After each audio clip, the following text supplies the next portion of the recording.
중국과 일본이 대대적인 해군력 증강에 나서고 있다.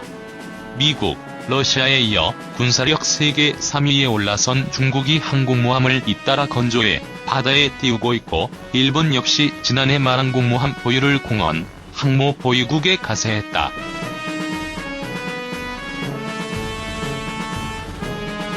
중국은 구소련에서 인수한 발야거호를 개조해 2012년 첫 항공모함인 랴오닝함을 만들었다. 자치 기술로 만든 001A함이 최근 시운전을 하고 있다. 세 번째 항공모함도 건조 중이다. 중국은 오는 2030년까지 모두 6척의 항모 전단을 보유할 계획을 갖고 있다. 일본은 지난달 18일 방 예산을 대폭 늘리고 항공모함을 도입하는 내용을 담은 향후 5년간의 방위계획 지침을 확정했다. 기존의 해상자위대 소속 헬기 탑재 호위함인 이즈모 2척을 개조해 항공모함으로 전환하기로 한 것이다. 이즈모함에는 미국 해병대의 최신의 스텔스 전투기로 수직 이착륙이 가능한 F-35B가 배치될 예정이다. 대한민국 항공모함 추진 역사 우리나라도 항공모함을 가져야 한다는 주장은 여러 차례 있었다.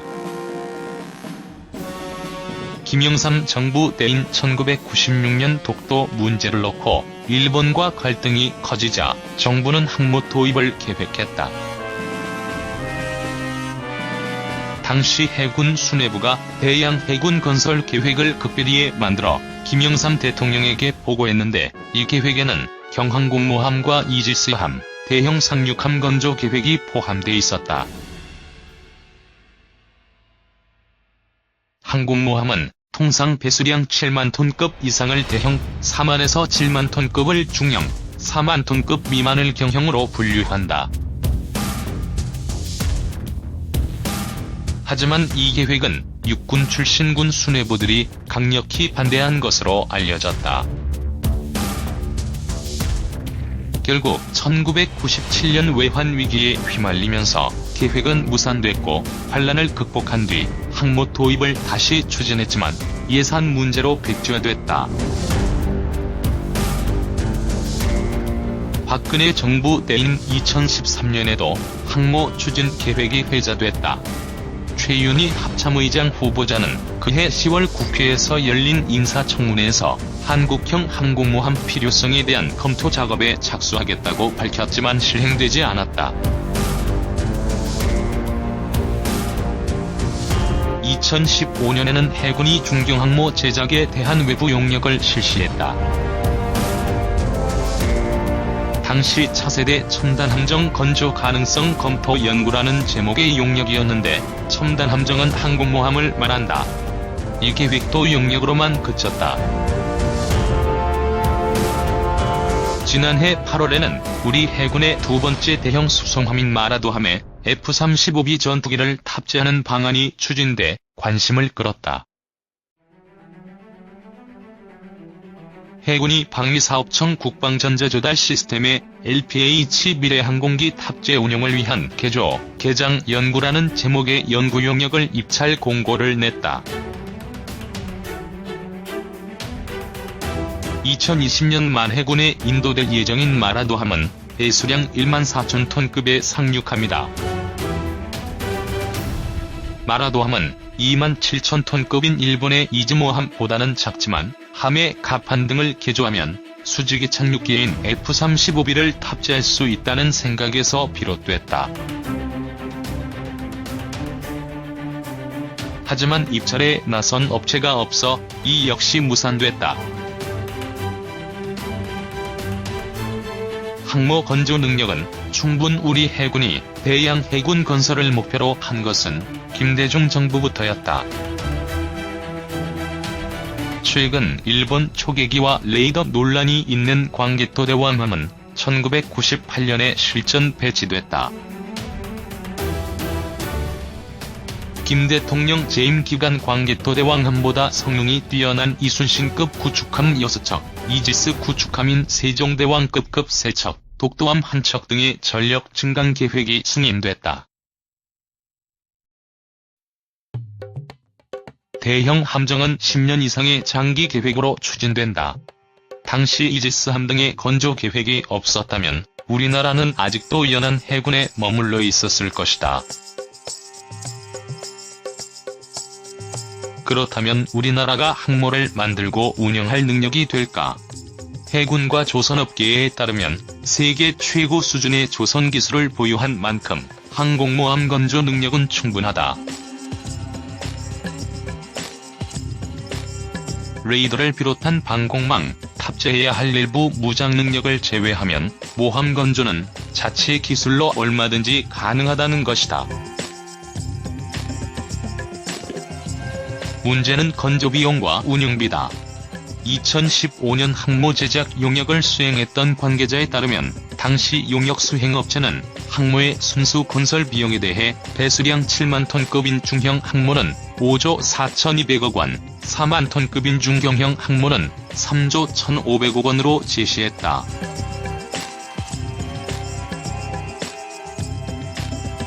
여기에 각종 무기 체계를 추가하면 건조 비용은 늘어난다. 함정 운영 비용은 통상 건조 비용의 10분의 1 수준으로 알려져 있다. 전문가들은 각 군의 보유 병력과 장비를 공동으로 운영하고 작전 수행 범위를 조정하면 항모 유지비를 크게 줄일 수 있다고 말한다. 지난달 국회를 통과한 우리나라의 2019년도 국방예산은 46조 6,900억 원이다. 이 가운데 군사력 건설에 투입되는 방위력 개선비가 15조 3,700억 원, 전력 유지비가 11조 2,300억 원, 병력 운영비가 10조 4천억 원 규모다. 항모 건조 비용이 우리나라의 1년 국방 예산을 합친 것보다 많고 유지 비용이 천문학적이라는 편견이 있지만 지금의 국방 예산으로도 감당할 수 없는 규모는 아니다. 물론 육군이나 공군의 전력 증강 사업이나 병력 운영비 감축 등 항모 운용에 따라 비용을 줄여야 하는 분야가 생긴다.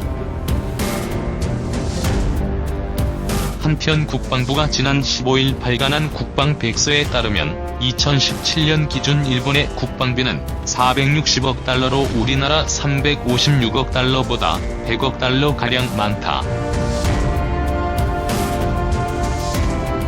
중형급 항모 2척을 운용하는 영국의 국방비는 507억 달러, 중형급 항모 한 척이 있는 프랑스는 486억 달러 수준이다. 항모 보유는 해양 전략적 관점에서 바라봐야 우리나라의 항공모함 보유 여부에 대해 안보, 군사 전문가들의 의견은 엇갈린다. 항모 보유가 필요하다는 측은 항공모함의 전략적 효용성에 주목한다. 강력한 현시 효과를 통해 주변국과의 해양 분쟁에서 탁월한 억제 능력을 발휘할 수 있다는 것이다.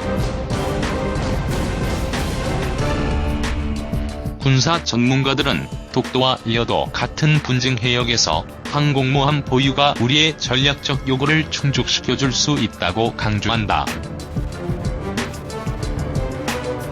항공모함이 전투기를 탑재할 수 있는 만큼 주변국을 대상으로 제공권을 장악할 수 있다는 점도 항모 보유가 필요하다는 논리로 제시된다. 하지만 우리나라의 항모 보유가 동북아 분비 경쟁을 더욱 가속화할 수 있고 남북 평화 체제에 악영향을 줄 수 있다는 견해도 있다. 제한된 국방비를 감안하면 첨단 핵추진 잠수함을 확보하는 것이 항공모함 보유보다 전략적으로 유리하다는 주장도 나온다. 항공모함 보유를 해양 전략적 관점에서 바라봐야 한다는 견해도 있다. 안보기관의 한 관계자는 항공모함 보유는 주변국과의 제해권 경쟁에 본격적으로 뛰어들겠다는 의미도 갖는다며 단순히 군의 소요 제기에 따라 판단할 문제가 아니고 해양 전략적인 관점에서 국가 차원에서 결단해야 할 문제라고 말했다.